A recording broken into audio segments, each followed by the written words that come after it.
প্রধানমন্ত্রী নরেন্দ্র মোদী আজ দিল্লির তালকাটোরা স্টেডিয়ামে পরীক্ষা পে চর্চা অনুষ্ঠানে পড়ুয়াদের সঙ্গে আলাপচারিতায় যোগ দেন। বোর্ড পরীক্ষার আগে পড়ুয়াদের চিন্তা ও ভয়মুক্ত থাকতে দিশানির্দেশ করেন তিনি বলেন, পরীক্ষা পে চর্চা তার কাছে পরীক্ষার মতো। দেশের কোটি কোটি পড়ুয়া আজকের দিনে তার পরীক্ষা নেয়। परीक्षा पे चर्चा के कोटि कोटि विद्यार्थी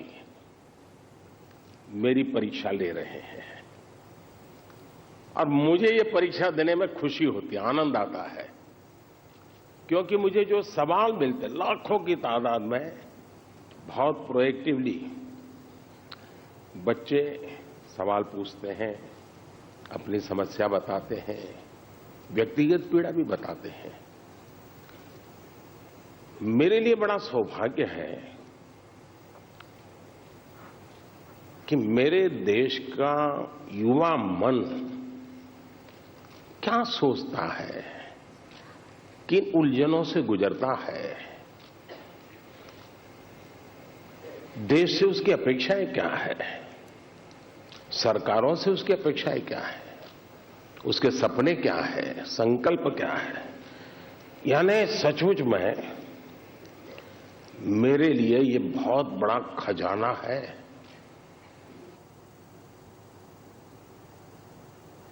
মাদুরাই কেন্দ্রীয় বিদ্যালয়ের ছাত্রী অশ্বিনীর প্রশ্নের উত্তরে তিনি বলেন, পরিবারের চাপের কারণে হীনমন্যতায় ভোগে পরীক্ষার্থীরা। ছেলে মেয়েদের কাছে প্রত্যাশা করা পরিবারের ভুল নয়, তবে সেই প্রত্যাশা যদি সামাজিক মান্যতার মাপকাঠি হয়ে দাঁড়ায় তখনই তা চাপে পরিণত হয় পরীক্ষার্থীর কাছে। अगर परिवार के लोगों के आपके से बहुत अपेक्षाएं होना बहुत स्वाभाविक है और उसमें कुछ गलत भी नहीं है, लेकिन अगर परिवार के लोग अपेक्षाएं सोशल स्टेटस के कारण कर रहे हैं तो वो चिंता का विषय है। उनका सोशल स्टेटस का उन पर इतना दबाव होता है, उनके मन पे इतना प्रभाव होता है कि उनको लगता है कि जब सोसाइटी में जाएंगे तो बच्चों के लिए क्या बताएंगे, अगर बच्चे वीक हैं तो कैसे उनके सामने चर्चा करेंगे। और कभी कभी मां बाप भी आपकी क्षमता को जानने के बावजूद भी अपने सोशल स्टेटस के कारण अपने आसपास के साथियों दोस्तों में क्लब में जाते हैं, सोसाइटी में जाते हैं, कभी तालाब में कपड़े धोए जाते हैं, बैठते हैं, बातें करते हैं, बच्चों की बातें निकलती हैं, फिर उनको एक इंफीरियरिटी कॉम्प्लेक्स आता है और इसलिए बाहर बहुत बड़ी बड़ी बातें बता देते हैं अपने बच्चों के लिए और फिर धीरे धीरे वो इंटरनलाइज कर लेते हैं और फिर घर में आकर के भी वही अपेक्षाएं करते हैं और समाज जीवन में ये सहज प्रवृत्ति बनी हुई है।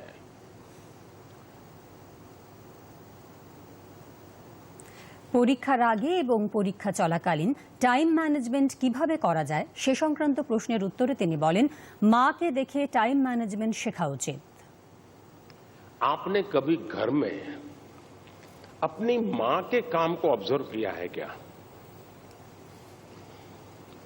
यूं तो आपको अच्छा लगता है कि जैसे स्कूल से आए तो मां ने सब रेडी करके रखा था, सुबह स्कूल जाना था तो मां ने सब तैयार करके रख दिया था, लगता तो बहुत अच्छा है, लेकिन क्या कभी ऑब्जर्व किया है कि मां का टाइम मैनेजमेंट कितना बढ़िया है?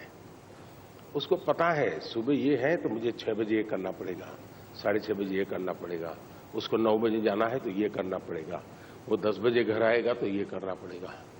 यानी इतना परफेक्ट टाइम मैनेजमेंट मां का होता है और जबकि काम सबसे ज्यादा मां करती रहती है और जब एक्स्ट्रा टाइम मिलता है तब भी वो चुप नहीं बैठती, कुछ न कुछ अपना क्रिएटिव एक्टिविटी करती रहती है, सुई धागा लेके बैठ जाएगी, कुछ तो करती रहेगी, रिलैक्स करने के लिए भी उसने व्यवस्था रखती है। अगर मां की गतिविधि को ढंग से ऑब्जर्व करोगे तो भी आपको एज ए स्टूडेंट अपना टाइम मैनेजमेंट का महत्व क्या होता है। और टाइम मैनेजमेंट ने 2 घंटे 4 घंटे 3 घंटे ये नहीं, माइक्रो मैनेजमेंट चाहिए। किस विषय को कितना टाइम देना है, किस काम को कितना टाइम देना है, और इतना बंधन भी नहीं डालने हैं कि बस 6 दिन तक ये करूंगा ही नहीं क्योंकि मुझे पढ़ना है। फिर तो आप थक जाओगे। आप ढंग से उसको डिस्ट्रीब्यूट कीजिए समय को, जरूर आपको लाभ होगा। অনুষ্ঠানে উপস্থিত ছত্তিশগড়ের ছাত্র রিতেশ কাশ্যপ এবং ওড়িশার কোনারকের ছাত্র তন্ময় বিসওয়ালের প্রশ্নের উত্তরে প্রধানমন্ত্রী বলেন, নকল করে 2-1টা পরীক্ষা উতরে গেলেও জীবন পার করা যায় না। ধন্যবাদ।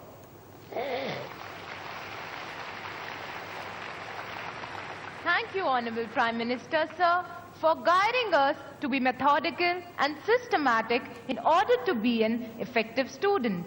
Honorable Prime Minister, sir, Rupesh Kashyap, hailing from Bastar district of Chhattisgarh, is known for his distinctive tribal art, the enchanting Chitrakoot waterfalls, and the finest quality of bamboo.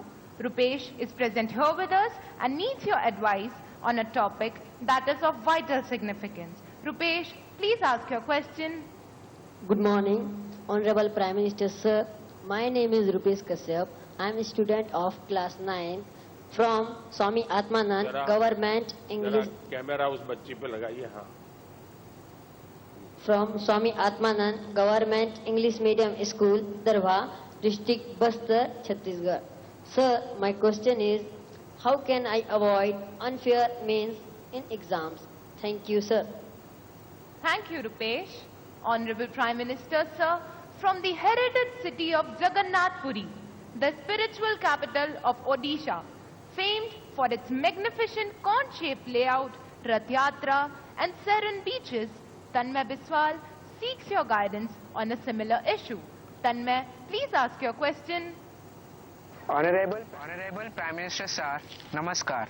My name is Tanmay Biswal. I am a student of Jawahar Navodaya Vidyalaya, Konark, Puri, Odisha. My question to you, sir, is how to eliminate cheating or copying activities of the students during examination. Kindly guide me on this. Thank you, sir. माननीय प्रधानमंत्री जी, रुपेश और तन्मय परीक्षा में अनुचित साधनों के प्रयोग से कैसे बचा जाए, इस विषय पर आपका मार्गदर्शन चाहते हैं। श्रद्धेय प्रधानमंत्री जी। मुझे खुशी हुई कि हमारे विद्यार्थियों को भी ये लग रहा है कि परीक्षा में जो गलत प्रैक्टिसेस होती हैं, माल प्रैक्टिसेस होती हैं, उसका कोई रास्ता खोजना चाहिए। खास करके जो मेहनती विद्यार्थी होते हैं उनको जरूर इसका बहुत ही चिंता रहती है कि मैं इतनी मेहनत करता हूं और ये चोरी कर करके, कॉपी कर करके, नकल करके अपना गाड़ी चला लेता है। पहले भी शायद चोरी तो करते होंगे लोग, नकल तो करते होंगे, लेकिन छुप छुप करके करते होंगे। अब तो बड़े गर्व से कहते हैं कि आज सुपरवाइजर को बुद्धू बना दिया।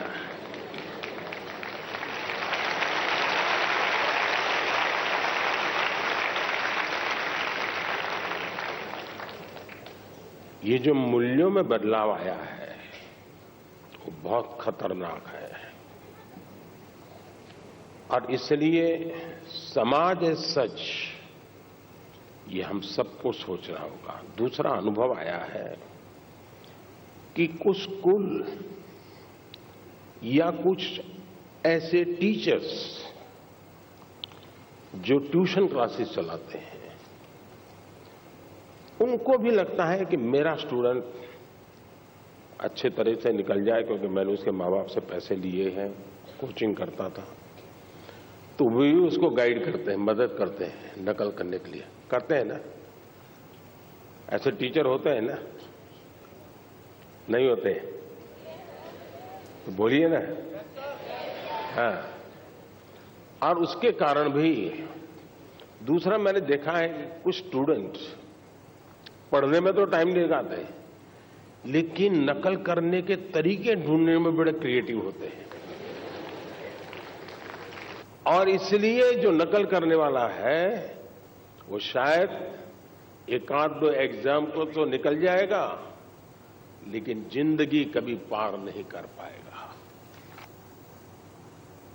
হার্ড ওয়ার্ক না স্মার্ট ওয়ার্ক, এই প্রশ্নের উত্তরে তিনি বলেন, কিছু মানুষ হার্ডলি স্মার্ট ওয়ার্ক করেন আর কিছু মানুষ স্মার্টলি হার্ড ওয়ার্ক করেন। এই দুটি কাজই দু ধরনের মানুষের মধ্যে পার্থক্য তৈরি করে দেয়। कुछ लोग होते हैं जो हार्ड वर्क ही करते रहते हैं, कुछ लोग होते हैं जिनके जीवन में हार्ड वर्क का नामो निशान नहीं होता है, कुछ लोग होते हैं जो हार्डली स्मार्ट वर्क करते हैं और कुछ लोग होते हैं जो स्मार्टली हार्ड वर्क करते हैं।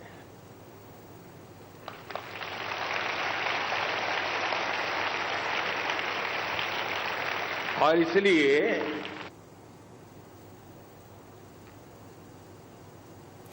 গড়পড়তা ছাত্রছাত্রীরা কিভাবে ভালো রেজাল্ট করবে সেই প্রশ্নের উত্তরে প্রধানমন্ত্রী বলেন, তার সরকারের বিরুদ্ধেও লোকে বলতো যে এরা কিছুই জানে না, সরকারের কোনো ভালো অর্থনীতিবিদ নেই। অথচ আজ সেই ভারতই বিশ্বের অন্যান্য দেশের মধ্যে নিজের উজ্জ্বল উপস্থিতি জানান দিচ্ছে। कि भारत आज दुनिया में आर्थिक जो तुलनात्मक हो रहा है, भारत को एक आशा की किरण के रूप में देखा जा रहा है।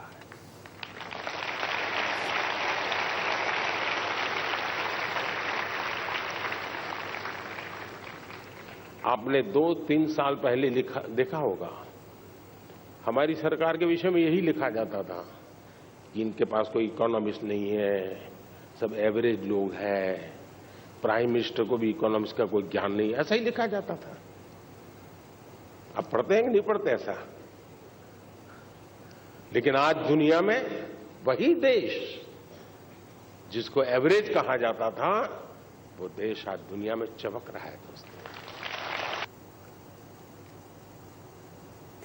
পরীক্ষা পে চর্চা অনুষ্ঠানে ভার্চুয়ালি যোগ দেওয়া ওড়িশার শিক্ষিকা সুনয়না ত্রিপাঠীর প্রশ্নের উত্তরে প্রধানমন্ত্রী বলেন, শুধুমাত্র পাঠ্যপুস্তক এবং সিলেবাস নির্ভর পড়াশোনা চালালে হবে না, বরং শিক্ষক শিক্ষিকাদের উচিত সিলেবাসের বাইরে গিয়ে পড়ুয়াদের সঙ্গে আরো ভালোভাবে মেশা এবং তাদের প্রশ্নের সঠিক উত্তর দেওয়া। विद्यार्थियों को रुचिपूर्ण पढ़ाई के लिए कैसे आकर्षित करें तथा जीवन का सार्थक मूल्य कैसे सिखाएं, साथ ही कक्षा में अनुशासन के साथ पढ़ाई को रोचक कैसे बनाएं। वो एक निश्चित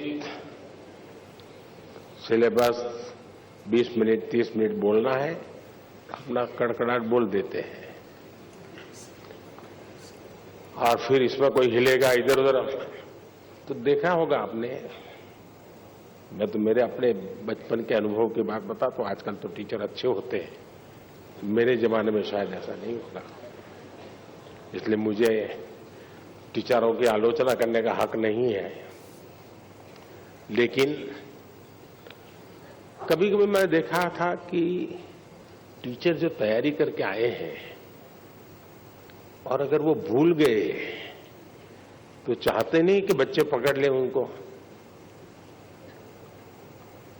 उन बच्चों से छिपाना चाहते हैं, तो वो क्या करते हैं, एक काट की तरफ, ए खड़ा हो जाओ, क्यों ऐसे बैठा है, क्यों ऐसा कर रहा है, क्यों ठीक ना कर रहा है, यानी पूरी 5-7 मिनट उसमें लगा देंगे।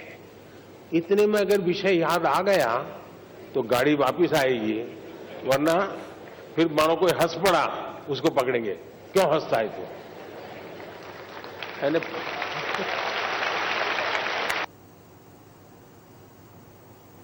তালকাটোরা স্টেডিয়ামে উপস্থিত এক অভিভাবক প্রধানমন্ত্রীর কাছে জানতে চান, সমাজে একজন পড়ুয়ার আচার ব্যবহার কেমন হওয়া উচিত। উত্তরে প্রধানমন্ত্রী বলেন, ছেলে মেয়েদের কোনো গণ্ডির মধ্যে আটকে রাখা উচিত না, সমাজের সর্বস্তরে তাকে মিশতে দেওয়া উচিত। Sir, I seek your advice on how should a student behave in a society. Thank you, sir. मैं समझता हूं कि इसको थोड़ा अलग दायरे में रखना चाहिए। हम किस सोसाइटी की बात करते हैं? जो हमारा सर्कल है वो, जिनके बीच हम बैठते उठते हैं, कभी अच्छी बुरी बातों में टाइम बिताते हैं, टेलीफोन पर घंटे बिता देते हैं। अगर उस लिमिटेड वर्तुल की बात करते हैं तो आप बच्चे को जैसा कहोगे वैसा, भाई यहां जूते पहन करके आओ, यहां जूते निकालो, यहां इस ढंग से व्यवहार करो, यहां उस ढंग से करो, ऐसा आप कह सकते हैं। लेकिन हकीकत यह है कि उसको एक घर के दायरे में बंद नहीं रखना है। उसको समाज में जितना व्यापक उसका विस्तार होने देना चाहिए।